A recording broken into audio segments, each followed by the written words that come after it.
வணக்கம். நாம் பயணித்துக் கொண்டிருப்பது இளந்திரையின் ஒளி புத்தகத்தில் அந்திம காலம் பகுதி 3 முதல் 4. அந்திம காலம் 3. ஆனால் ஜானகி நெடு நேரம் வரை வரவில்லை. மகனிடம் பேசியவரே இருந்தாள். மகளின் காயப்பட்ட மனத்தின் நூல்களுக்கு வடிகள் தேவைப்படுகின்றது. தாயின் மடியில் அதனை கொட்டிக் கொண்டிருக்கிறாள். இங்கே சுந்தரத்தின் உண்மையான உடல் நூலுக்கு அன்பு உத்தரம் கொடுக்க வேண்டிய மனைவியை மகள் பறித்துக் கொண்டு விட்டாள். சுந்தரத்துக்கு தலைக்குள் மின்னல்கள் வெட்டின. வயிறு குமட்டியது. நெஞ்சுக்குள் ஏறி பொங்கை வரை வந்தது. குளியலறைக்கு ஓடி கழுவு பேசினில் குனிந்து குமட்டினார். ஒன்றும் வரவில்லை. எச்சில் மட்டும் துப்பினார். அந்த குமட்டலின் தீவிரத்தில் கண்களில் கண்ணீர் வந்தது. நெஞ்சு எரிந்தது. குழாயைத் திறந்து முகம் கழுவி துடைத்தவாறு கண்ணாடியில் பார்த்தார். முகம் கருத்து தொங்கி கிடந்தது. கண்களைச் சுற்றி கருமை இருந்தது. முகத்தில் வெள்ளை மயிர்கள் புளித்திருந்தன. பார்க்க பாவமாக இருந்தது. சென்ற வருடம் வரை எப்படி இருப்பேன்? நீங்க ரிட்டையராக போறீங்களா? அப்படி வயசை தெரியலையே என்று எத்தனை பேர் சொன்னார்கள். இந்த 2 ஆண்டுகளுக்குள் இத்தனை மாற்றங்களா? மெதுவாக படுக்கைக்கு வந்து சாய்ந்தார். மெதுவாகச் சுழலும் காற்றடியிலிருந்து வரும் காற்றின் வருடல் இதமாக இருந்தது. மெத்தையின் தாங்கள் சுகமாக இருந்து மிருதுவான தலையணையின் அணைப்பு ஆறுதலாக இருந்தது. ஆனால் மனம் ஜானகிக்கு ஏங்கியது. ஏங்க, என்ன செய்யுதுங்க உங்களுக்கு என்ற படபடப்பு மிக்க கேள்விக்கும் அவள் கைகள் நெஞ்சை நீவிடும் சுகத்துக்கும் ஆசைப்பட்டது. ஆனால் ஜானகி மகளின் துயரத்துக்கு பாரந்தண்டியாக அங்கேயே இருந்தாள். தொண்டையில் புளிப்புணர்ச்சி இருந்தது. வயிற்றின் பக்க வட்டில் லேசான மழுங்கிய வலி இருந்தது. கல்லீரலா, சிறுநீரகமா, குடல் வாழா, எந்த உள் உறுப்பு இப்போது புண்ணாடி போனது? என்ன குற்றம் செய்து விட்டேன் இந்த தண்டனைக்கு? அதுவும் இப்படி அடுக்கடுக்கான தண்டனைகளுக்கு. எந்த தெய்வம் இப்படி என்னை தருணம் பார்த்துக் கொள்ளுகிறது? சுந்தரம் கடவுள் நம்பிக்கை உள்ளவர்தான். ஆனால் மனிதனால் எக்காலத்திலும் தன் குறுகிய மூளைக்குள் புரிந்து கொள்ள முடியாத பிரம்மாண்டமான சக்தி என்ற அளவில் தன் தெய்வத்தை நம்பினார். காடன் மாடன் கருமாரி என்ற தெய்வங்கள் மேல் அவருக்கு நம்பிக்கை ஏற்படவில்லை. கோவில்களிலும் அவர் சடங்குகளைச் சமூக இயல்பு கருதி இயந்திரமாகச் செய்வது தவிர நம்பிக்கையுடன் செய்ததில்லை. கோவில்களில் கண்மூடி மனம் குளித்த நேரங்களில் அந்த உருவமில்லாத அறிதற்கு அப்பாற்பட்ட சக்திக்குத்தான் அவர் வழக்கமும் நன்றியும் அர்ப்பணித்திருக்கிறார். கருவறையில் உள்ள உருவத்திற்கு அவர் எந்த நாளும் பயந்ததில்லை. அதுதான் குற்றமோ? தான் நம்ப மறுத்த தெய்வங்களில் ஒன்று தனக்கு புத்தி போதிக்க முடிவு செய்து விட்டது. தான் மரியாதை செய்ய மறுத்துவிட்ட தேவதை ஒன்று தன்னை நின்று கொள்ளுகிறது. உன் மூலையில் தெய்வ பக்தி வராததால் புற்று பிடித்துச் சாவாயாக என்று கொடிய தெய்வம் ஒன்று சபித்துவிட்டது. மரண வேளையில் வரும் பயங்கள் மனத்தை பிடித்துக் கொண்டன என்று உணர்ந்து கொண்டார். அந்த பயத்தை மறுக்க விரும்பவில்லை. மறுத்து ஆகப்போவது ஒன்றுமில்லை. சரி, நான் பிடிவாதக்காரனில்லை. தெய்வங்களே, உங்கள் அனைவருக்கும் என் வணக்கம். எந்த தேவதையை நான் அவமதித்தேனோ அந்த தேவதை என்னை மன்னிக்குமாக. என்ன பிராயச்சித்தம் செய்ய வேண்டுமோ செய்து விடுகிறேன். தெய்வம் இல்லை என்று சொல்லும் பிடிவாதம் என்னிடம் இல்லை. இயற்கையாகவே நான் இருக்கிறேன் என்று எந்த தெய்வமும் இதுவரை அவரை நம்ப வைத்ததில்லை. நம்பிக்கையாளர்கள் கதை கதையாகச் சொல்வது போல அவர் ஆபத்து வேலைகள் எதிலும் எந்த தெய்வமும் அவர் முன் வந்து தோன்றியதில்லை. அவர் கனவில் வந்து எனக்கு ஆடு வெட்டி போடு என்று சொன்னதில்லை. கோவில்களின் தீப தூபங்களுக்கிடையிலும் நாதஸ்வர மூலத்தின் ஒலிக்கிடையிலும் மந்திரங்களுக்கிடையிலும் எந்த தெய்வமும் அவரை பார்த்து பக்க என்று சிரித்ததில்லை. சிலைகளின் அழகுணர்ச்சியில் அவர் வைத்திருக்கிறார். ஆனால் சிற்பம் என்ற நிலையிலிருந்து தெய்வம் என்ற நிலைக்கு அவர் நம்பிக்கை திரும்பியதில்லை. என் மனம் அழுக்குகள் நிறைந்தது போலும் ஆணவம் நிறைந்தது போலும் அதனால்தான் தெய்வ நம்பிக்கை என்பது எந்த நாளும் என் உள்ளத்தில் நிலைக்க மாட்டேனுங்கிறது என நினைத்துக் கொண்டார். அவரறிய எத்தனை பேர் தீவிர நாத்திகவாதம் பேசியிருந்து மதிய வயதில் மகா பக்கர்களாக மாறியிருக்கிறார்கள். எத்தனை பேர் வாழ்க்கையை குடியென்றும் கொத்தியென்றும் மூர்க்கமான முறையோடு அனுபவித்து விட்டு பின்னர் ஏதாவது ஒரு சாமியாரிடம் சரணடைந்து எல்லாம் துறந்து கைகட்டிச் சேவகம் செய்து காலம் கழிக்கிறார்கள். அவர் அறிவு தெரிந்த நாளிலிருந்து ஒரு காலம் விதண்டாவாதமாக நாத்திகம் பேசியது இல்லை. வாழ்க்கை இன்பங்களை அத்தனை மூர்க்கமான முறையோடு அணுகியதும் இல்லை. அவர் வாழ்நாள் முழுவதும் மிதமானவராக அமைதியானவராக இணக்கமானவராக இருந்திருக்கிறார்.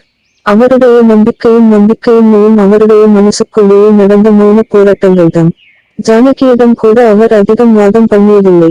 அவள் கோயிலுக்கும் சடங்குகளுக்கும் வலியுறுத்தி கூப்பிடும் நேரங்களில் முணுமுணுத்துக் கொண்டாவது போய் வந்திருக்கிறார். ஆனால் அவர் மனது பொய்களை தீவிரமாக மறுத்திருக்கிறது. தன் அறிவு நம்ப மறுத்த எதையும் அவர் மனசு நம்புவதாக நடித்ததில்லை. தன்னஞ்சறிவது பொய்யற்க என்று வாழ்ந்திருக்கிறார். அறிவு முதிராத பிள்ளை வயதில் செய்திருக்கும் குற்றங்கள் அல்லாமல் வயது வளர்ந்து அறிவில் தழுவி வந்த பிறகு அவர் முடிந்த அளவு நேராகத்தான் வாழ்ந்திருக்கிறார். பல வெறிகள் மனத்தில் கொப்புளித்து வந்திருந்தாலும் தனது பலவீனமான வேலைகளில் எல்லாம் அவர் சரிந்து விடாமல் இருந்திருக்கிறார்.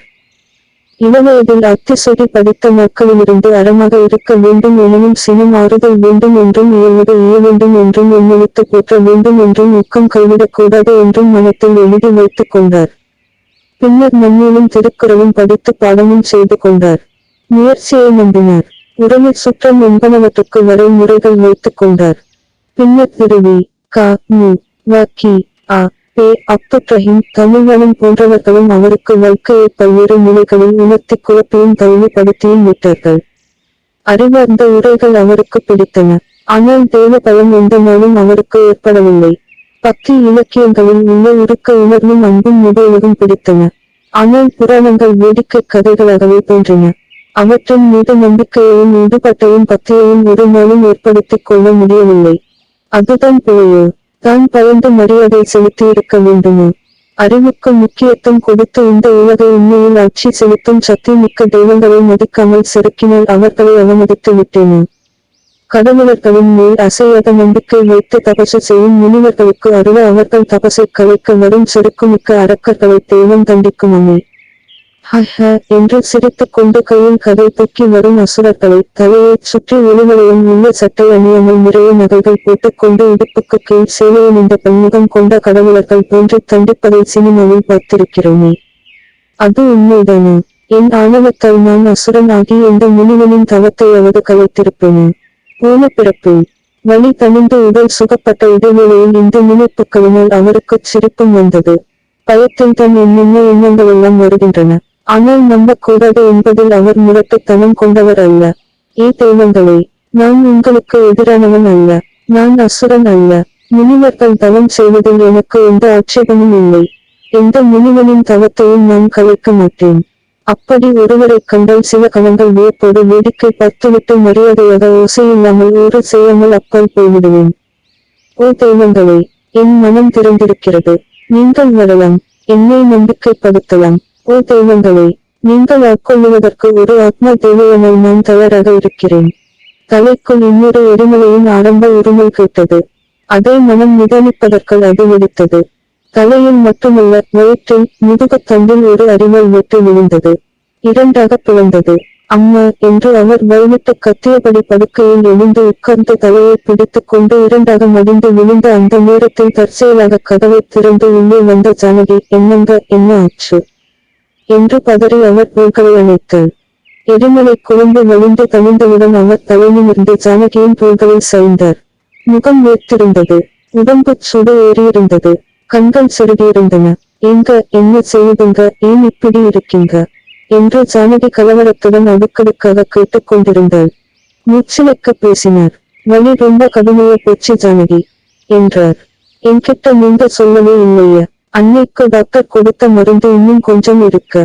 சப்படிறீங்களா? சரி என்றார். ஜானகி அவரை தலையணையில் சைத்துவிட்டு போய் சுடுநீரும் மாத்திரையும் கொண்டு வந்தாள். அவற்றை விழுங்கிச் சுடுநீரை உறிஞ்சியவுடன் வலி தணிந்தது போலிருந்தது.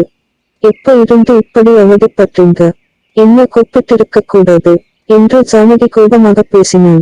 இனி இவளிடம் மறைத்து வைக்க முடியாது. இன்றிரவு பட்டென்று உயிர் போய்விட்டால் நான் போய் பேசி புரோகம் செய்தவனடி விடுவேன். என்னோட வாழ்க்கையை 30 ஆண்டுகளுக்கு மேலாக பகிர்ந்து கொண்டவளிடம் நல்ல முறையில் சொல்லி விடை பெற்றுக் கொள்ளாமல் நான் போய்விட முடியாது. மகள் பேரம் ஒரு பக்கம் இருக்கட்டும். அதை எண்ணி என் துயர் மறைத்து ஜானகியிடம் பொய்க்காரனாகத்தான் போய்ச் சேர்ந்தால் ஆத்மா சாந்தியடையது. ஆத்மா சாந்தியடைவது என்றால் என்ன என்று சரியாக விளங்கவில்லை. ஆனால் அப்படியென்று ஒரு நிலை இருக்குமானால் அதை தவிர்க்க வேண்டும். என் செய்தி எத்தனை அதிர்ச்சியை அவளுக்கு கொடுத்தாலும் சரி, அதைச் சொல்ல நான் கடமைப்பட்டிருக்கிறேன். அதைத் தெரிந்து கொள்ள அவள் கடமைப்பட்டிருக்கிறாள். ஜானகி, டாக்டர் இன்னும் முடிவு சொல்லலன்னு அப்ப உன்கிட்ட மறைச்சு பேசினேன். ஆனா டாக்டர் முடிவு சொல்லிட்டார். ஜானகி திகைத்திருந்தாள். முகம் இன்னும் கலவரம் அடைந்தது. படுக்கையின் ஓரத்தில் உட்கார்ந்தாள். சுந்தரமும் தலையணையில் சாய்ந்தவாறு படுக்கையில் உட்கார்ந்துதான் இருந்தார். வரப்போவது கெட்ட செய்தி என்பதை ஜானகியால் ஊகிக்க முடிந்தது. அவர் முகத்தை கூர்ந்து பார்த்தவாறு கேட்டாள், என்ன சொன்னார் டாக்டர்? பெண்ணே, உன் உலகம் சரிய போகிறது. உன்னை தயார்படுத்திக்கொள். இது உன்னை வீழ்த்தும் செய்தி. ஆனால் வென்று விடாதே. விழப் போகுபவன் நான். என் பக்கத்தில் இருந்து என்னை தாண்டிக் கொள்ள வழி பெற்றவளாக இரு. பரிசோதனை முடிவுகள் எல்லாம் வந்துருச்சு ஜானகி. எனக்கு வந்திருக்கிறது மூளை புற்றுநோய். ரொம்ப முத்தி போன நிலைமை. உடம்பெல்லாம் பரவி இருக்கு. இப்படியே விட்டா மரணம் ரொம்ப சீக்கிரம் வந்துருன்னு சொல்றாரு. இதோ எல்லாம் சொல்லிவிட்டேன். கொட்டி கவிழ்த்து விட்டேன். என் மனத்தை தற்காலிகமாக துடைத்து சுத்தப்படுத்தி விட்டேன். விளைவுகள் உன்னை பொறுத்தவை. அழப்போதிரைய விழப்போதிரைய எழப்போதிரைய என்று பார்க்கிறேன். நீக்கு நான் பலி. நீ வேடிக்கை பார்க்கலாம். ஆனால் இந்த செய்திக்கு நீ பலி. நான் வேடிக்கை பார்க்கிறேன். ஜானகியின் மருந்த விழிகளில் இருந்து ஓரிரு துளிகள் உருவாடி மகிழ்ந்தன. நிஜம்தானாங்க நீங்க சொல்றது. தனக்கு சாதகமல்லாதவற்றை மனம் நம்பாது. ஒருவேளை தவறாக இருக்கலாமோ என மறு உறுதி தேடும். என் காதுகளில் கேட்டது பிழமையாக இருக்கலாம். மறுமுறை அதே மாதிரி கேட்டால் தான் உறுதி. மறுமுறை வேறு மாதிரி கேட்டு முதல் முறை கேட்டது தவறாகி போகலாம் என்ற நப்பாசை மனத்தின் ஒரு மூலையில் இருந்து கொண்டே இருக்கும். நிஜம்தான் ஜானகி. இவ்வளவு கடுமையான விஷயத்தை உறுதிப்படுத்திக்காமல சொல்லுவேன். ஒருவேளை அந்த பரிசோதனை தவற இருந்தா. இல்ல ஜானகி. அதெல்லாம் வீண் சந்தேகங்கள். இப்ப பத்தியே அந்த வழியில நான் துடிச்சத அதை விடவ உறுதி வேணும். முகத்தை பொத்திக் கொண்டு நின்னினாள். சுந்தரம் அவளை அளவிட்டார். திடீரென்று சுந்தரத்தின் நீட்டியிருந்த கைகளில் ஜானகி முகத்தை புதைத்துக் கொண்டாள். விண்ணியவர் இருந்தாள். அவர் தலை முடியை கோதிவிட்டார். அதைத் தவிர வேறு என்ன செய்வதென்று தோன்றவில்லை. பல மௌனமான கணங்கள் கவிழ்ந்ததும் சுந்தரம் சொன்னார், அழுது என்ன பண்றது ஜானகி? தைரியமா இரு. தனியே உன் கல்ல மிக்க பழகிக்க. என்னைக்காவது ஒரு நாள் போகிற உயிர்தானே. போகட்டும். இதுக்காக அழுது வாழ்க்கையை நரகமாக்கிக்க முடியாது. திடீரென எழுந்து உட்கார்ந்தாள் ஜானகி. ஏன் இப்படி சாவுன்னு பேசுறீங்க? நோய் வந்தா எல்லாருமே செத்துத்தான் போயிடுறாங்களா? எத்தனையோ சிகிச்சைகள் இல்லையா? டாக்டர் சிகிச்சை பத்தி ஒன்னும் சொல்லலையா என்று கேட்டாள். சொன்னார். மவுண்ட் மிரியன் புற்றுநோய் ஆஸ்பத்திரியில போய் ரேடியோதெரப்பி சிகிச்சை ஆரம்பிக்கச் சொன்னார். ஆனா அந்த சிகிச்சை இந்த நோயை விட கொடுமையானது ஜானகி. எனக்கு அதுல ஆசை இல்ல. அதோட இந்த நோய் ரொம்ப விரைவா பரவி முத்தி இருக்கு. சிகிச்சை பலனளிக்குமா அப்படிங்கிறது நிச்சயமில்ல. என்ன நிச்சயமில்ல? நாம் கண்டிப்பா போகத்தான் வேணும். உங்களுக்கு என்ன அப்படி வயசாகி போச்சு இப்படி விட்டு கொடுத்துட்டதுக்கு? நாளை காலையிலேயே போவோம் வாங்க. உடனடியே சிகிச்சையை ஆரம்பிச்சிடுவோம். நான் இருக்கேன் உங்க பக்கத்துல. உங்களுக்கு வேண்டியதை எல்லாம் நான் செய்றேன். உங்களுக்கு எல்லாம் நல்லவிடும். கவலைப்படாதீங்க. இனிமே சாவ பத்தி பேசாதீங்க. நான் சாவித்திரி மாதிரி யமன் கிட்ட இருந்து உங்களை மீட்டுக் கொண்டாரேன். நான் நம்புற தெய்வம் என்ன கைவிடாது பாருங்க. அவரின் தோள்களை குலுக்கி பேசினாள். அவர் மனசுக்குள் நம்பிக்கை நீர் சுழந்தது. வயிறு அடங்கி போய் சந்தமாக இருந்தது. என் அன்பு மனைவியே, எந்த தெய்வம் நீ நம்புகிற தெய்வம்? என்னை கண்டிக்கிற அதே தெய்வமா? இப்போதுதான் புராணங்களின் மேல் நம்பிக்கையில்லாதவன் நான் என்பதை மனசுக்குள் நினைத்து பார்த்தேன். உடனே புராண கதையைச் சொல்லி என் மனத்தில் நம்பிக்கையை விதைத்து விட்டாயே. எனக்கு இது பாடமா? எல்லாம் தெரிந்தவன் என்று நினைத்துக் கொள்வதே என்ற அறிவுரைய?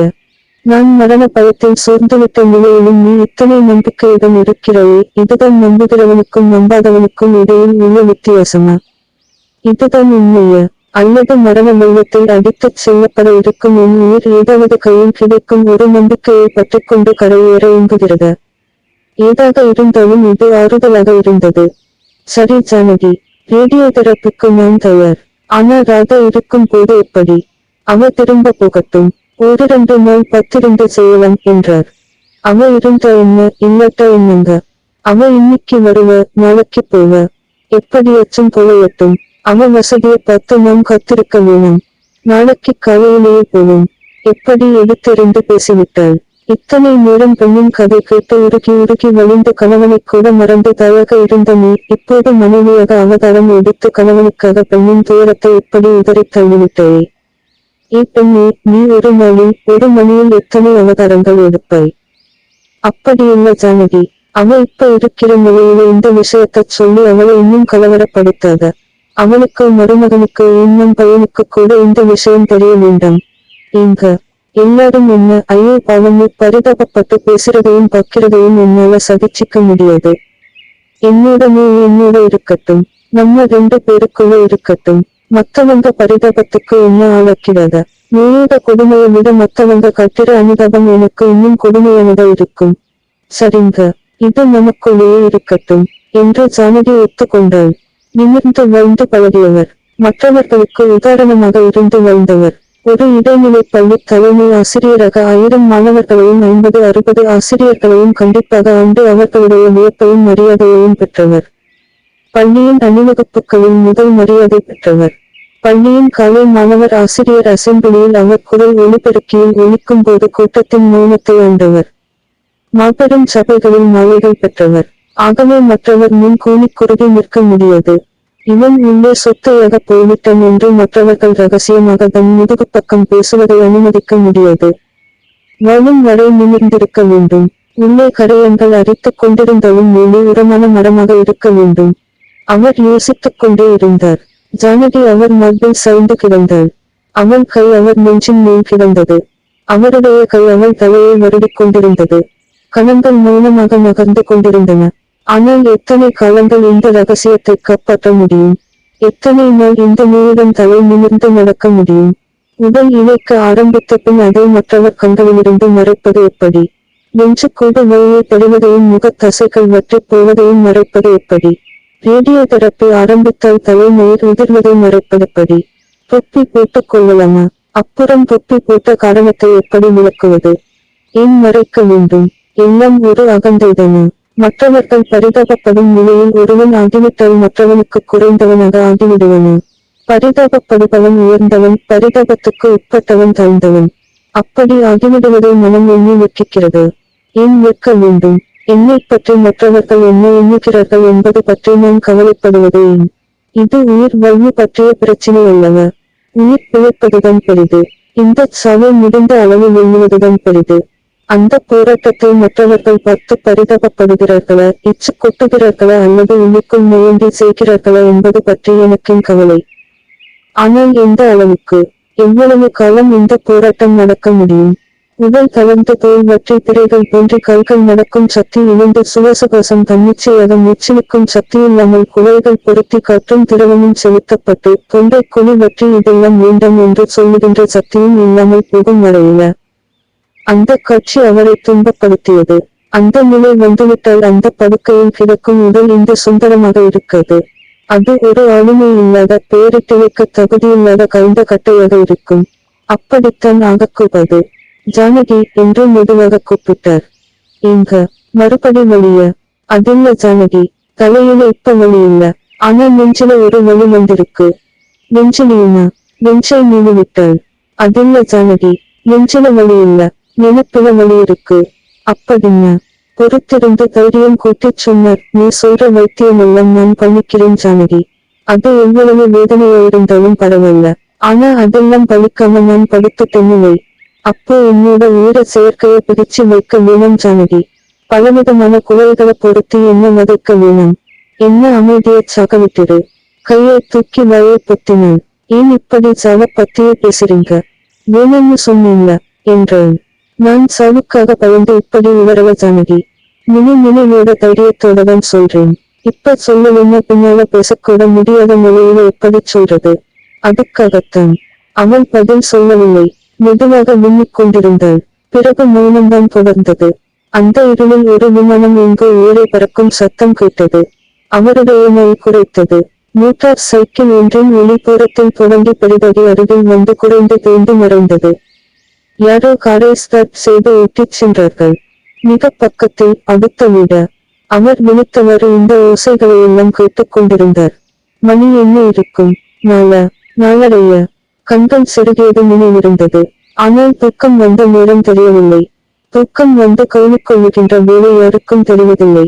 தெரிந்தால் அது தூக்கமில்லை. 5:30 மணிக்கு விழித்துக் கொண்டார்.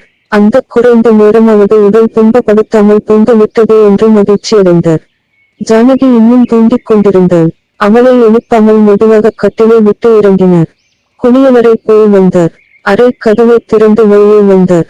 வீட்டுக்கு வெளியே சென்று வெள்ளி முளைக்கின்ற விடிகளை வேலையை அனுபவிக்க வேண்டும் என நினைத்தார். கதவை திறந்து இருளில் வெளியே வந்தார். ஜிம்மி படுத்திருந்த இடத்தை விட்டு எழுந்து வந்து முன்னங்கால்களை நீட்டி சும்மல் முறித்துவிட்டு அவருடைய காலை முகர்ந்து பார்த்து உரசி நின்றது. அதன் தலையைச் சொரிந்து குலுக்கி விட்டார். அது தலையைச் சிலிர்த்துக் கொண்டு அவர் கையை நக்கியது. குளிர்ந்த காற்று, பனி பொழிந்த காலைக்காற்று முகத்திலும் நெஞ்சிலும் வீசியது. மழை இல்லை. ஆனால் காற்றில் குளிர் இருந்தது. இருள் இன்னும் விலகவில்லை. தெரு விளக்குகள் எரிந்து கொண்டிருந்தன. வாசலுக்கு முன்னால் இருந்த வெப்ப மரத்தின் இலைகள் நேற்றைய மழையின் ஈரத்தில் சிலுசிலுத்துக் கொண்டிருந்தன. அதன் பக்கத்தில் நிறைமாத கற்பிணியாக குலை தள்ளியிருந்த செவ்விளனி மரத்தில் இலைகள் சிலிர்த்துக் கொண்டிருந்தன. காற்றை ஆழப் பருகினார். உடல் இலேசாக இருந்தது. நலமாக இருந்தது. தனக்கு எல்லாம் நன்றாக ஆகிவிடும் என்று தோன்றியது. நேற்றிரவின் பயங்களும் அழுகையும் ஜானகியுடனான உரையாடலும் தேவையில்லாதவை போன்று தோன்றின. அவை பொய் என்றும் இந்த கணந்தம் நிஜம் என்றும் தோன்றியது. இந்த கணத்தில் உண்மை இருக்கிறது. இந்த காற்றில் ஜீவன் இருக்கிறது. மேலே சில நட்சத்திரங்களுடன் தவிழ்ந்த வானம், கீழே உறுதியான பூமி, அதிலே நேராக நிற்கின்ற என் கைகள். இந்த உண்மைகள் நெஞ்சுக்கு இதமாக இருந்தன. நம்பிக்கை ஊட்டின. தனக்காக காத்திருக்கும் சாவை எண்ணிச் சிரித்தார். என்றோ படித்த பாரதியார் பாடல் நினைவுக்கு வந்தது. கால, உன்னை நான் சிறு பொன்னென மதிக்கிறேன் எந்தன் காலருகே வாட, சற்றே உன்னை மிதிக்கின்றேன்.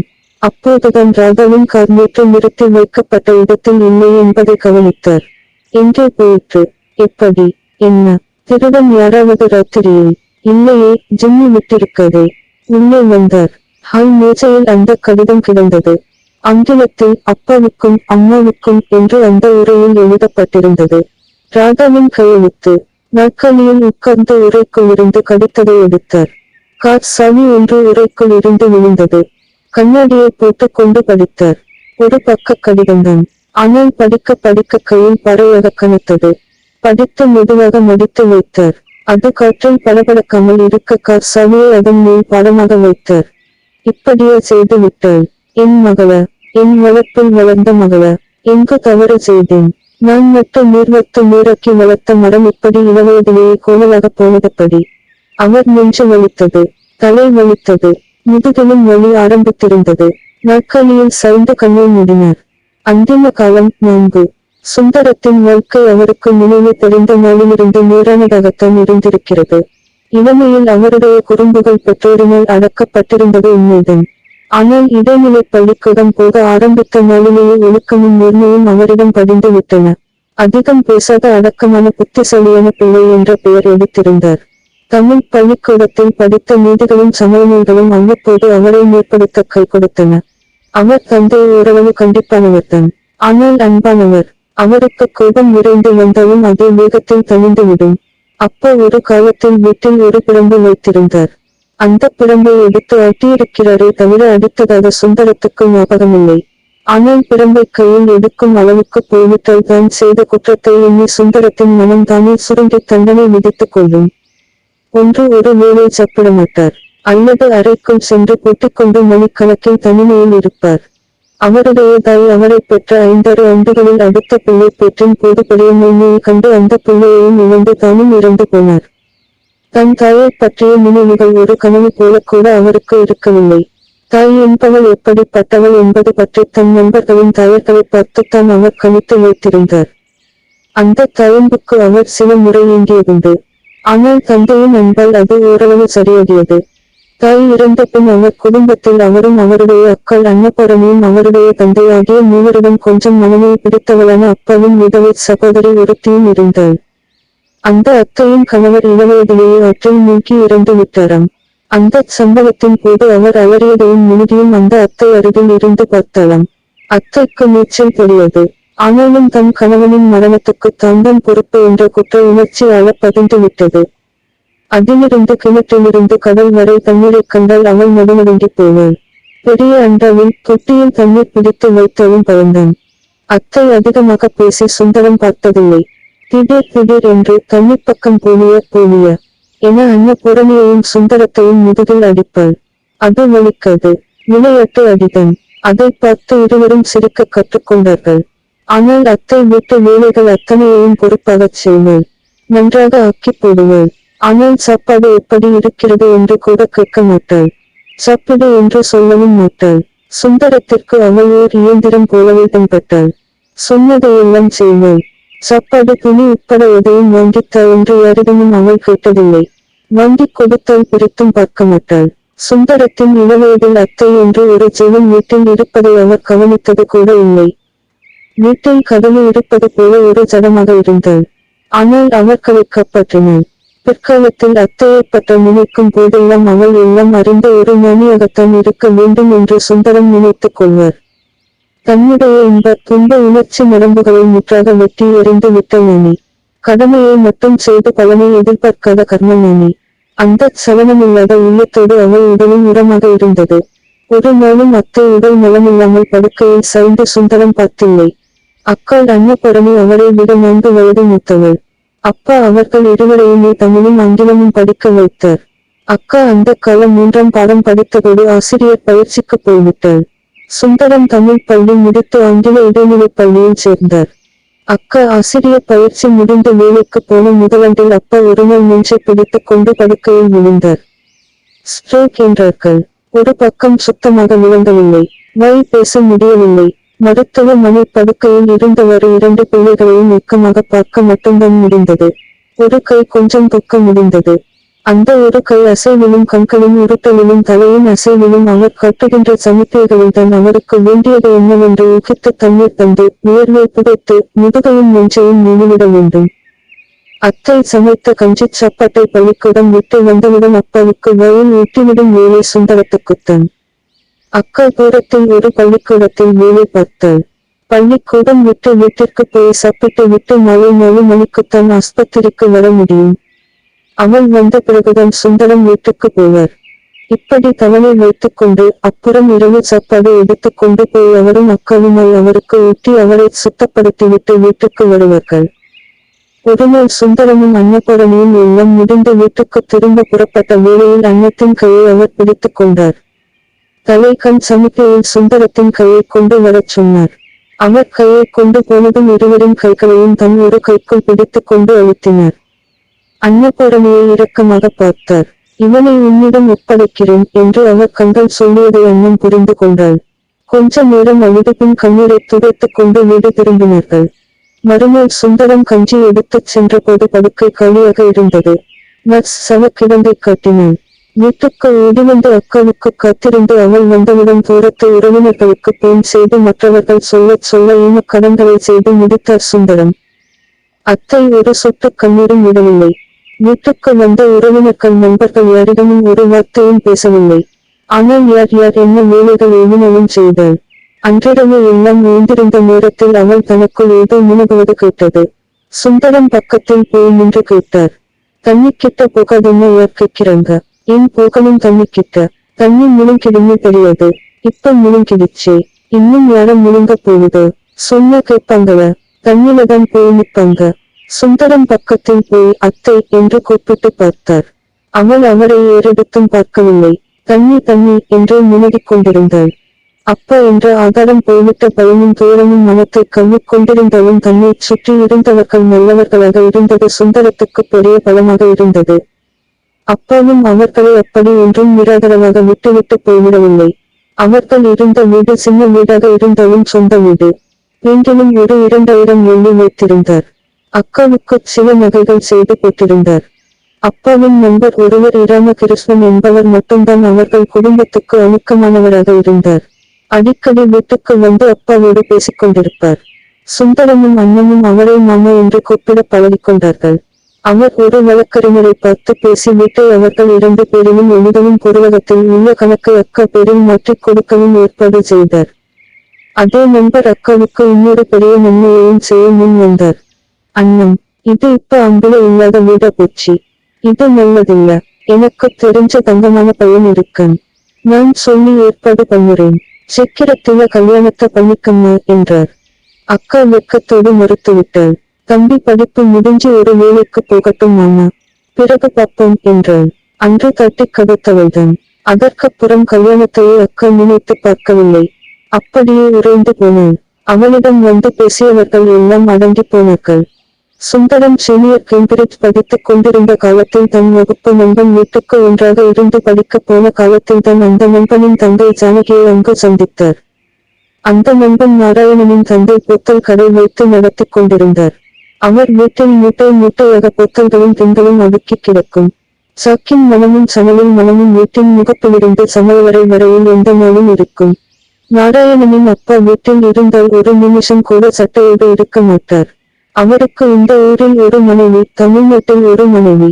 வருடத்தில் 3-4 மாதங்கள் ஊரில்தான் இருப்பார். வீட்டில் இருக்கும் நேரம் எல்லாம் ஒன்று பொத்தல்களையும் திங்களையும் எண்ணிக்கொண்டிருப்பார், அல்லது பணத்தை எண்ணிக்கொண்டிருப்பார். சுந்தரத்தை பார்த்தால் உற்சாகமாக பேசுவார். அவனை ஒரு பெரிய மனிதனாகவே நடத்துவார். நாராயணன் மேல் அவருக்கு சுத்தமாக நம்பிக்கை கிடையாது. சுந்தரம், இந்த பைபிளைக்கு படிப்பே வரமாட்டேங்குது, கணக்கு சுத்தமா வரமாட்டேங்குது. என்னோட மூத்தவ பிள்ளைங்க எங்க ஊர்ல கணக்கில கட்டினா அப்படி கட்டி. ஏன் தெரியுமா? அங்க படிப்ப சொல்லிக் கொடுக்கிற விதம் அப்படி. வாத்தியாருங்க போல உரிச்சிப்பிடுவாங்க. இங்கதான் வாத்தியாருமாருக பிள்ளைகளுக்கு பயப்பட்டாங்கள. அப்புறம் பிள்ளைங்க எப்படி படிக்கும்? சுந்தரம், நீ எப்படியாவது இவனுக்கு கணக்கு சொல்லிக் கொடுத்து பரீட்சையில பாஸ் பண்ண வை என்பார். நாராயணன் சுந்தரத்திடம் கணக்கு கற்றுக்கொண்டானோ என்னவோ, ஆனால் சுந்தரம் அவன் தங்கை ஜானகியிடம் காதலை நன்றாக கற்றுக்கொண்டார். கொஞ்ச காலமே பள்ளிக்கூடம் போய் பொம்பளை பிள்ளைக்கு படிப்பு எதுக்கு என்று தகப்பனால் நிறுத்தப்பட்டு வீட்டு வேலைகளில் ஈடுபடுத்தப்பட்ட அவளிடம் கட்டுப்பாடான குடும்பங்களில் வளர்க்கப்பட்ட பெண்களுக்கு உரிய வெகுளித்தனம், பாமரத்தன்மை இருந்தது. அதோடு சின்ன சின்ன கிண்டல்கள், சடையை வீசியும் தாவணியை விரல்களில் சுருட்டியும் கால் விரல்களால் மண்ணை கிளறியும் தருகின்ற கவர்ச்சி, ஒளிந்து ஒளிந்து கண்களால் மட்டும் காதல் செய்தி அனுப்பும் சாமர்த்தியம், நம்ம வீட்டில எல்லாம் சாப்பிடுவாங்கள என்று மறைமுகமாக பேசி மூக்கு முட்டச் சாப்பாடு போடும் அன்பு, சாப்பாடு போடும் சக்கில் அம்மாவுக்கு தெரியாமல், பக்கத்தில் உட்கார்ந்திருக்கும் அம்மனுக்கு கூட தெரியாமல் அவன் கையை பிடித்து கிள்ளுகிற குறும்பு எல்லாமாக அவனுக்கு பலவிதமான பாடங்கள் நடத்தும் காதல் பள்ளிக்கூடமாக அவள் இருந்தாள். நாராயணன் சீனியர் கேம்பிரிட்ஜ் பரீட்சையில் போட்டு போனான். சுந்தரம் நல்ல முறையில் தேர்ச்சி அடைந்தார். ஆசிரியர் வேலைக்கு மனு போட்டார். அவருக்கு இங்கிலாந்தில் உள்ள கற்பி நகரில் ஆசிரியர் பயிற்சியை மேற்கொள்ள இடம் கிடைத்தது. அக்காவிடம் விடை பெற்ற போது அவள் அவரை அணைத்துக் கொண்டு கண்ணீர் சிந்தினாள். பத்திரம் தம்பி, பத்திரம், வெள்ளக்காரங்க ஊர், ஒழுக்கத்த பாதுகாத்துக்க, சாப்பாடு சக்கரவை, அடிக்கடி லெட்டர் போடு என்று அனுப்பி வைத்தாள். அத்தையிடம் சொல்லிக் கொண்ட போது தண்ணி பக்கம் போகாத என்று மட்டும் சொன்னான். தண்ணி பக்கம் போகாமல் இங்கிலாந்துக்கு எப்படி போவது என்று அவன் அத்தையிடம் விவாதம் செய்ய விரும்பவில்லை. நாராயணனிடம் சொல்லிக் கொள்வது போல அவர்கள் யாரும் வீட்டில் இல்லாத நேரமாக போய் ஜானகியிடம் சொன்னார்.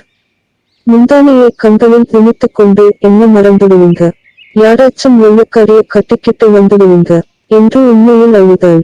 அழுவாத ஜானகி, என்ன பைத்தியமா இருக்கிற, 2 வருஷத்தில உன்னோட சுந்தரமாவே வந்து உன்னையே கட்டிக்கிறேன் என்று அவளை அணைத்து கண்களை துடைத்துக் கொண்டிருந்த நேரத்தில் எங்ககையில் வழியே போயிருந்த நாராயணன் திடீரென்று கதவை திறந்து கொண்டு உள்ளே வந்தான். என்ன நடக்குது இங்கே என்று அவன் போட்ட சத்தத்தில் ஜானகியும் சுந்தரமும் திடுக்கிட்டு நின்றனர். சுந்தரம், இது நல்ல இருக்க உனக்கு, எங்க அப்பாரு பார்த்திருந்தானே என்ன நடந்திருக்கும் இந்நேரம், உங்க 2 பேரையும் வெட்டி போட்டிருப்பாரு என்று கர்ஜித்தான். அந்த நேரத்தில் சுந்தரத்தின் மனத்தில் குற்ற உணர்வு அதிகமாக இருந்தது. செய்யக்கூடாத தவற்றைச் செய்து விட்டோம், தனக்கும் குடும்பத்திற்கும் மாறாத அவமானத்தை வாங்கி தந்துவிட்டோம் என்ற உணர்ச்சியை உண்டியிருந்தது. நாராயணன் முன்னால் தலை குனிந்து நின்றார். வீட்டுக்கு போய் அறைக்குள் தண்ணீர் பூட்டிக்கொண்டு நாள் கணக்கில் வெளியே வராமல் தனக்கு தானே தண்டனை விதித்துக் கொள்ள வேண்டும் என்று தோன்றியது. நாராயணன் அவரை கையை பிடித்து இழுத்துக் கொண்டு வெளியே போனான். ஒதுப்புறமான இடத்தில் வைத்து கேட்டான், உங்களுக்குள்ள தகாத முறையில ஏதாச்சும் நடந்துச்சா? இல்லை என தலையாட்டினார். போபாரு சுந்தரம், இந்த விஷயம் நமக்குள்ளேயே இருக்கட்டும். நீ படிக்க வெளிநாட்டுக்கு போற சந்தர்ப்பத்தில நமக்குள்ள அனாவசியமா சண்டை வேணும், இதோட விட்டுடு. அப்பா ஊர்ல ஜானகிக்கு மாப்பிள்ள பார்த்து வச்சிருக்காரு, அதனால அவளை மறந்துட்டு வேலைய பாரு சொல்லிட்டேன். ஆமாம், எங்கப்பா முரட்டு ஆசாமி, அவருக்கு இந்த விஷயம் போன கத்திய பொக்கிக்குவாரு பார்த்துக்க. அவன் உள்ளே சென்று சுந்தரத்தின் முகத்தில் அறைவது போல கதவை தடல் என்று சத்தினான். வீட்டுக்கு திரும்பும் போது மனம் அவமானத்திலும் குற்ற உணர்ச்சியிலும் கூனிக் குறுகியிருந்தாலும் வீட்டுக்கு வந்த பின் கோபத்தில் சிலிர்த்து எழுந்தது. அவரை அதுவரை யாரும் இப்படி இக்கட்டான சந்தர்ப்பத்தில் பிடித்துக் கொண்டு அவமானப்படுத்தியதில்லை. என்ன செய்துவிட்டேன் என்று என் முகத்தில் அறைந்தால் போல் கதவை சத்தினன் நாராயணன். என்ன குற்றத்துக்காக அவன் அப்பன் கத்தியை தூக்க வேண்டும்? நான் அவர்களுக்கு தகுதியில்லாத மாப்பிள்ளைய எந்த வகையில் குறைந்து விட்டேன்? ஒரு இளம் பெண்ணிடம் அன்பு செலுத்துவது, அது காதலியானாலும் சரிதான், எந்த விதத்தில் குற்றம்? எந்த நீதி நூலிலே இது குற்றம் என்று சொல்லியிருக்கிறது? மனத்தை தழுவுபடுத்திக் கொண்டார். தன்னை இப்படி அவமானப்படுத்தியவர்களிடம் புறமுதுகிட்டு ஓடிவிடக் கூடாது என்ற வைராக்கியம் மனத்தில் எழுந்தது. ஆனால் இருந்து போராட சந்தர்ப்பங்கள் சரியாக இல்லை. அக்காவின் உதவி பெற்றுத்தான் இதை நடத்தியாக வேண்டும் என்று முடிவு செய்தார். மறுநாள் பயணத்திற்கு பெட்டிகளையெல்லாம் அடுக்கிக் கொண்டிருந்த போது தைரியத்தை வரவழைத்துக் கொண்டு அக்காவிடம் சொன்னார். அக்கா, உன்கிட்ட ஒரு முக்கிய விஷயம் சொல்லணும். அண்ணன் அவர் முகத்தை அவளிடம் பார்த்தாள். இந்த நாராயணனுக்கு ஒரு தங்கச்சி இருக்கு தெரியுமா அக்கா? ஜானகின்னு பேரு. நடந்ததையெல்லாம் தயங்கிச் சொன்னார். அக்கா, எனக்கு இப்ப கல்யாணத்துக்கு அவசரம் இல்ல. ஆனா அவளை கட்டிக்கிறேன்னு வாக்கு கொடுத்துட்டேன். இப்ப அவளை என்னமோ ஒரு மாப்பிள்ளைக்கு கட்டி வைக்க போறாங்களாம். அதுக்குள்ள அண்ணன் பிடிச்சு விட்டாள். தம்பி, நம்ம வீட்டுல பெரியவங்க இல்ல. நான் அந்த இராமகிருஷ்ணன் மாமாவை வரச் சொல்லி அவங்க கிட்ட பேசி பார்க்கிறேன். நீ இப்ப அத பத்தி யோசிச்சு மனச குழப்பிக்காம போயிட்டு வா என்று அவனை அனுப்பி வைத்தாள். கெப்பியில் அவர் போய் சேர்ந்ததிலிருந்து அக்காவிடமிருந்து கடிதங்களில் பல்வேறு செய்திகள் வந்து கொண்டிருந்தன. முதல் கடிதத்தில் நானும் இராமகிருஷ்ணன் மாமாவும் போய் பேசினோம். எடுத்தெறிந்து பேசி விரட்டாத குறையாக அனுப்பிவிட்டார்கள். ஜானகியின் அப்பாவை விட உன் நண்பன் நாராயணன் மிகவும் கொதிக்கிறான். கொஞ்சம் நாள் கோபம் ஆரம்பித்து மீண்டும் போய் பேசி பார்க்கிறோம். அடுத்த கடிதத்தில் ஜானகி எப்படியோ என்னை தேடி ரகசியமாக வீட்டுக்கு வந்துவிட்டாள். வேற மாப்பிள்ளைக்கு கட்டி வைத்தால் செத்து போவேன் என்று சொல்லி போயிருக்கிறாள். போன வாரம் மீண்டும் போய் பேசினேன். பழைய கதைதான். ஜானகியும் உன்னை விரும்புகிறாள் என்று எடுத்துச் சொன்னேன். அதன் பலனாக அவளுக்குத்தான் இதை விழுந்தது. என்ன செய்வதென்று தெரியவில்லை. தம்பி, நேற்று ஜானகி தன் துணிகளை தூக்கி அள்ளிக்கொண்டு நம் வீட்டுக்கு வந்து விட்டாள். அவள் அப்பா ஊரில் மாப்பிள்ளை ஏற்பாடு செய்து விட்டாராம். இவன் மறுத்ததும் அடித்திருக்கிறார்.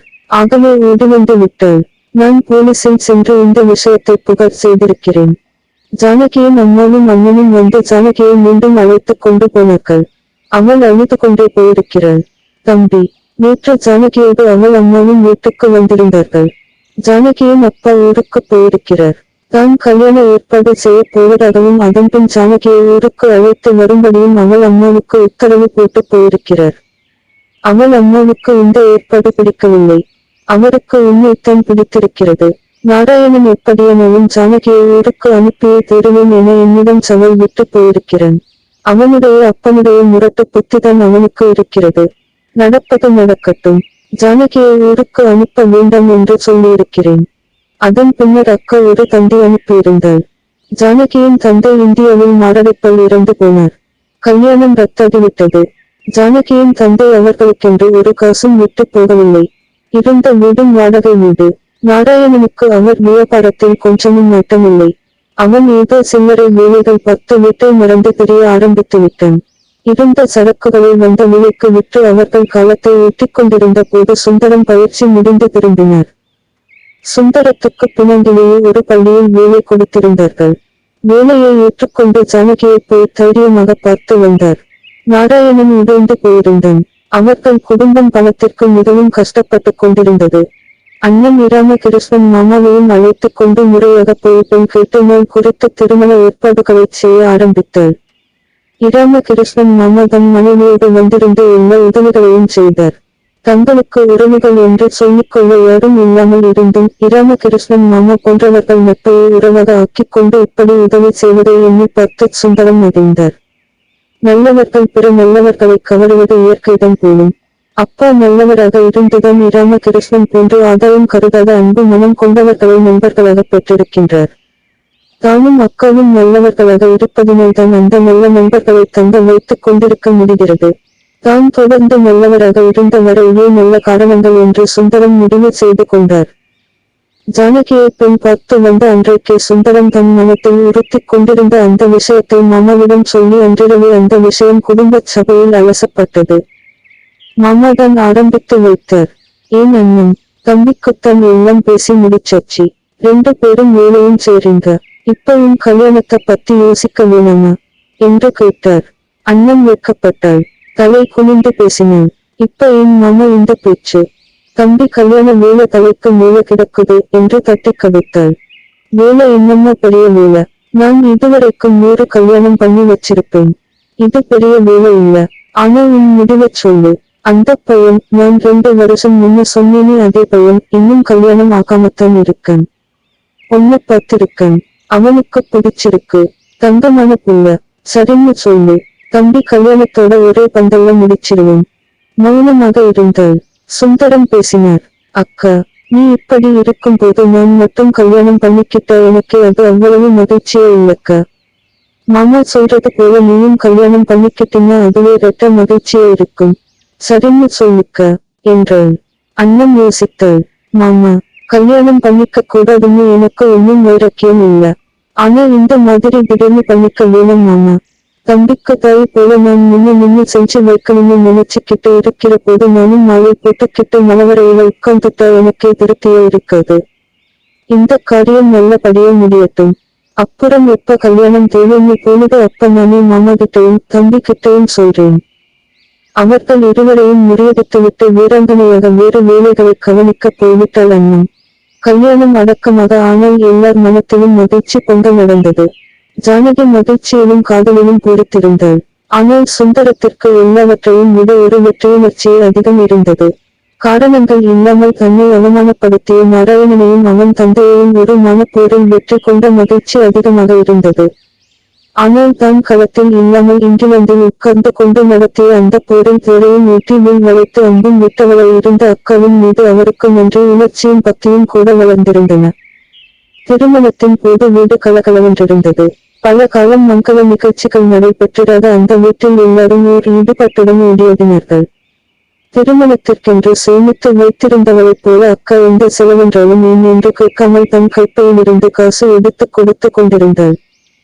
கல்யாணத்தின் போது பின்னாலிருந்து மட்டும் வேலை செய்து கொண்டு கூட்டத்திலிருந்து ஒளிந்து கொண்டிருந்த அத்தையை தாலி கட்டும் நேரத்தில் முன்னால் இழுத்துக் கொண்டு வந்தாள் அக்கா. தம்பதிகள் அக்காவின் காலில் விழுந்து எழுந்தவுடன் அத்தையின் காலிலும் விழ பண்ணினாள். அத்தை கால்களை பின்னுக்கு இழுத்துக் கொண்டாள். ஆனால் அவர்கள் தலையை தொட்டாள். அவள் எந்த நேரத்திலும் தண்ணிக்கிட்ட போகாதே என்று சொல்லப் போகிறாள் என்று சுந்தரம் எதிர்பார்த்த நேரத்தில் படபடப்போடு உள்ளே ஓடிவிட்டாள். அத்தை அவர்கள் முதலிரவு அறையை அலங்கரித்து வைத்திருந்த விதம் அதிசயமானதாக இருந்தது. மல்லிகை பூவும் ரோஜா இதழுமாக கமகமவென்று கமழ்ந்திருந்தது. வர்ணத்தாள்கள் கட்டிலும் மேல் சரஞ்சரமாக பின்னி கட்டப்பட்டிருந்தன. தனக்குள் சுருட்டிக் கொண்டு முடங்கிப் போய் கிடக்கும் அத்தைக்கு இத்தனை கலையுணர்ச்சி இருக்க முடியுமா? அவள் மனம் வளமாகத்தான் இருக்கிறது. கற்பனை திறனுடன் இருக்கிறது. ஆனால் வழியில் முடங்கிவிட்டதைப் போன்ற தோற்றத்தை மட்டும் காட்டிக்கொள்கிறாளோ? அப்படி காட்டிக்கொண்டால் தன் உலகம் தன்னை சும்மா விடும் என்றும் அந்த தனிமையில் பாதுகாப்பு இருக்கும் என்றும் எண்ணுகிறாளோ? அன்றிரவு அவருக்கு படபடப்பு மிக்க இரவாக இருந்தது. அது பெண்ணின்பம் பருகுகின்ற இரவு. இதற்கு முன் அவருக்கு அந்த அனுபவம் இருந்ததில்லை. புத்தகத்திலும் படத்திலும் பார்த்ததுடன். அவரின் நண்பர்கள் அவரை பலமுறை அந்த இன்பத்தை வாடகைக்கு பருக அழைத்திருக்கிறார்கள். ஆனால் அவருக்கு ஆசை இருந்தாலும் தைரியம் இருந்ததில்லை. இதனால் அவர் கேலிக்குள்ளாகியிருக்கிறார். நண்பர்கள் அடுத்த நாளில் அனுபவங்களை மிகைப்படுத்தியும் சுவைப்படுத்தியும் சொல்லி அவர் மனத்தை அலைக்கழித்து இரவுகளில் படுக்கையில் புரளச் செய்திருக்கிறார்கள். ஆனால் அவர்களில் சிலர் பின்னர் ரகசியமாக டாக்டரை நாடி ஊசி போட்டுக்கொண்டு வெட்கத்துடன் தலை குனிந்திருக்கும் நிலை வந்தபோது அவர் தனக்குள் மகிழ்ந்திருக்கிறார். அந்த ஆபத்துக்களை எல்லாம் தாண்டி இன்று அந்த அனுபவம் சட்டப்பூர்வமாக பெரியவர்களால் ஆசீர்வதிக்கப்பட்டு தான் விரும்பிய பெண்ணிடம் நிகழ்வதாக இருந்தும் மனத்தில் ஒரு பயமும் குற்ற உணர்ச்சியும் கூட இருந்தது. பால் உறவு என்பது ஏதோ ஒரு குற்றம் போல மனத்தில் பதிந்திருந்து ஏன் என்று விளங்கவில்லை. எல்லோருக்கும் இயற்கை விதித்து வைத்திருக்கிறது என்று தெரிந்தும் சமுதாயம் அது செய்யத்தகாத ஒன்று போலவே மறைத்தும் ஒதுக்கியும் வைத்திருப்பதுதான் காரணமாக இருக்க வேண்டும் என்று நினைத்துக் கொண்டார். ஜானகி அறைக்குள் நுழைந்த போது கண்ணீர் பறிக்கும் பச்சை பட்டு புடவை கட்டி மூகமுட்டும் தேவதையாக இருந்தாள். இதற்கு முன் ஒன்றுமில்லாத வெட்கம் அவளிடம் வந்து குடிக்கொண்டிருந்தது. படுக்கையின் விளிம்பில் உட்கார்ந்து கொண்டு தலையை குனிந்து கொண்டு அவர் பொடி முன் தோலை குறுக்கிக் கொண்டு அவளுக்கும் குற்ற உணர்ச்சிதான் போலும். சமுதாயம் இந்த உறவை சடங்கு பூர்வமாக அனுமதித்திருக்கிறது என்ற உண்மை இன்னும் மனத்தில் உறுதியாக உட்காரவில்லை. ஏன் ஜானகி, என்ன பார்த்தா பொலிமைக்கடன் மாதிரி இருக்க என்று கேட்டார். ஐயோ, ஏன் அப்படிச் சொல்றீங்க? ராஜா வட்டம் இருக்கீங்க. நான் ராஜா மாதிரி இருந்தா நீ ராணி மாதிரி கம்பீரமா இருக்க வேண்டியதுதானே? ஏன் என்னவோ கைதி மாதிரி கூனிக் குறுகி போயிருக்கிற? வெக்கம் இருக்க வேணாமங்க கொஞ்சம். உங்களைப் போல நான் இங்கிலாந்தையும் அமெரிக்காவையும் கண்டவள தைரியமா இருக்க. அணைப்புக்கு கொஞ்சமாக இடம் கொடுத்தாள். பயம் கொஞ்சம் தவிர்ந்தவுடன் பேச தைரியம் வந்தவுடன் மாமி ரொம்ப நல்லவங்க என்றாள். மாமியா? எந்த மாமி ஜானகி? அதுதான் உங்க அக்கா. உங்களுக்கு அவங்க அம்மா மாதிரின்னா எனக்கு மம்மி மாதிரிதானே. வேற யாரு இருக்காங்க நான் ஆசையா மம்மின்னு கூப்பிட. அப்புறம் அக்காவை பற்றி நிறைய பேசினான். முடிந்த பின் அத்தையை பற்றி நிறைய பேசினான். தன் தாயின் விதவை வாழ்க்கை பற்றி பேசினான். தன் தந்தையின் துரோகங்களை திட்டித் தீர்த்தாள். தன் அண்ணனின் ஊதாரித்தனம் பற்றி பேசினான். ஏன் ஜானகி இப்படி குடும்ப கதைகளை பேசி தீர்க்கிறதுக்கு தன் முதலிரவுன்னு வச்சிருக்கங்களா என்று கேட்டார் சுந்தரம். உங்களுக்கு ரொம்ப அவசரம் என்றான். அதன் பின் ஆமா உங்களுக்கு ஆண் குழந்தை வேணுமா பெண் குழந்தை வேணுமா என்று கேட்டாள். அன்று இரவு அவள் ஆக செக்ஷியாக பேசிய பேச்சு அது ஒன்றுதான். ஏன் கேள்வி. ஒவ்வொரு வகையிலும் ஒரு அரை டஜன் பெத்து போட்டுவேன். ஐயோ பூங்க என்று அவள் சிரித்து அவர் மேல் விழுந்தவுடன் அந்த அன்பு அருவிகளின் சங்கமம் ஆரம்பமாகியது. 2-3 நாட்கள் மாமியார் வீடு போதல் மறு உண்மல் என்று கடந்தவுடன் இருவரும் கொடிமலைக்குச் சென்று 2 நாட்கள் தேனிலவு கதைத்து வந்தார்கள். அவர்கள் வீடு வந்த இரவு அக்கா அவர்கள் இருவரையும் அழைத்தாள். இருவர் கையையும் பிடித்த ஒரு பத்திரத்தை அவர்கள் கையில் திணித்தாள். என்ன அக்கா இது என்று கேட்டார் சுந்தரம். சிரித்துக் கொண்டே சொன்னாள், என் கல்யாண பரிசு. இந்த வீடு நம்ம 2 பேர் பேர்லயும் இருந்தது. இப்ப அதை உங்க 2 பேருக்கும் எழுதி வச்சிட்டேன். அதிர்ந்து போனார். ஏன் அக்கா இப்படி செஞ்ச. இதுக்கு என்ன தேவை வந்தது இப்ப. உங்களுக்கு எதிர்காலத்தில தேவை வரும் தம்பி. அப்ப நீங்களா வந்து என்கிட்ட கையேந்தி நிக்க வேணும் இல்லையா. முடியாது அக்கா. இந்த வீட்டில பதிவுன்னோட. இது அப்பாவோட சொத்து. அதுக்குள்ள பணத்தையாவது நீ வாங்கிக்கத்தான் வேணும் என்றான். எனக்கு எதுக்கு தம்பி பணம். என்னுடைய சேமிப்பே எனக்கு போதும். அதோட அந்த சேமிப்பில ஒரு பகுதியை எடுத்து இன்னொரு புது வீட்டுக்கும் முன் பணம் கொடுத்துட்டேன். எல்லாம் இராமகிருஷ்ணன் மாமா மூலமாத்தான். வீடும் இப்ப ரெடி ஆயிடுச்சு. எங்க இருக்கு அந்த வீடு. மாமா இருக்கிற இடத்துலதான். தைப்பிண்டிலியா அவ்வளவு தூரத்தில நமக்கு எதுக்கு வீடு. அப்புறம் அமைதியாக விளக்கினான். தைப்பின் பள்ளிக்கூடம் ஒன்றிற்கு தான் மாற்றல் கேட்டு எழுதியிருந்ததாகவும் மாற்றல் கிடைத்து விட்டதாகவும் அடுத்த பருவம் பள்ளி தொடங்கும் போது போய் வேலை ஏற்க வேண்டும் என்றும் சொன்னான். சுந்தரத்துக்கு மனம் உடைந்தது. ஜானகி அளவை ஆரம்பித்து விட்டாள். சுந்தரம் கேட்டார், ஏன் அக்கா இப்படி பண்ணின. நாங்க என்ன செஞ்சோம் உனக்கு. தம்பி நீங்க இலசுங்க. உங்க வாழ்க்கையை உங்க இஷ்டம் போல நீங்க நடத்தணும். நான் ஒருத்தி இருந்துகிட்டு உங்க மேல அதிகாரம் செலுத்திக்கிட்டு இருக்க கூடாது. அதோட அத்தைக்கு வயசாகிக்கிட்டு வருது. உங்க இளவயசுல அவங்க உங்களுக்கு பாடமாகிடக்கூடாது. ஆகவேதான் நாங்க 2 பேருமா கொஞ்சம் தனிய இதோ கூப்பிடு தூரத்தில இருக்கிற தைப்பிண்டில போய் தங்கிட போறோம். உங்களுக்கு ஏதோ ஒண்ணு வேணும்னா உடனே வந்து செஞ்சுட்டு போறோம். இதுதான் எல்லாருக்கும் நல்லது தம்பி. அக்கா உறுதியானவள். எதையும் ஆழச் சிந்தித்து திட்டமிட்டுச் செய்பவள். மனதுக்குள் நினைத்து விட்டால் மாற்ற முடியாது என்று சுந்தரத்துக்கு தெரியும். அடுத்த மாதத்தில் அத்தையையும் அக்காவையும் கைப்பிண்டில் கொண்டு புது வீட்டில் இறக்கி அவள் வீட்டில் ஒரு வேளை உணவும் சாப்பிட்டு வந்தார்கள். அக்காவும் அத்தையும் அந்த வீட்டில் ஏற்படுத்திய வெறுமை ராக பிறந்த பின்தான் தீர்ந்தது. அந்திம காலம் பகுதி 3 மற்றும் 4 நிறைவுற்றது. தொடர்ந்து இணைந்திருங்கள் இணைந்திரையனின் ஒளி புத்தகத்தின். நன்றி வணக்கம். மீண்டும் அடுத்த